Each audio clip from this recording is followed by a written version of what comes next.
history, events in the past, people who lived in the past, none of that is really set in stone. It's always changing because we can only see it through the filters of our own understandings and our own experiences.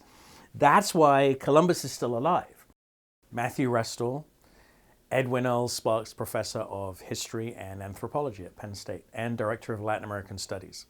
And I've tried to kind of set a scene so that people can understand why there is conflict over Columbus statues. Why is Columbus a battleground in 2025? Because that kind of seems a little bit extraordinary. It's a conundrum, right? Why is it 520 years after this guy has died, he seems so much part of our present discourse, part of the things we are arguing about today? How does that come about? There's an American Columbus who is a patriotic icon, who is somebody to be defended the way you might defend the American flag or the Pledge of Allegiance.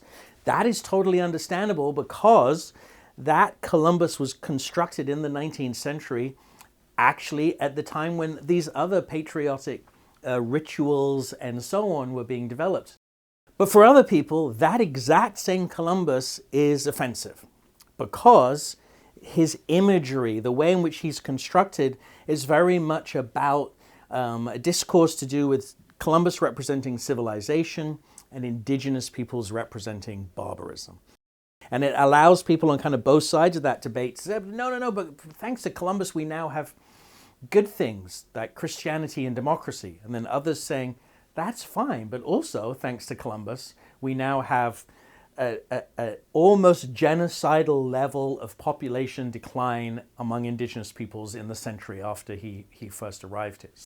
I think each community should have the right to decide exactly how they want to commemorate Columbus Day, whether they want it to be a Columbus Day / Indigenous Peoples Day or one or the other. And I think it's important that communities have that right, regardless of what decisions are being made at the city or state or national level.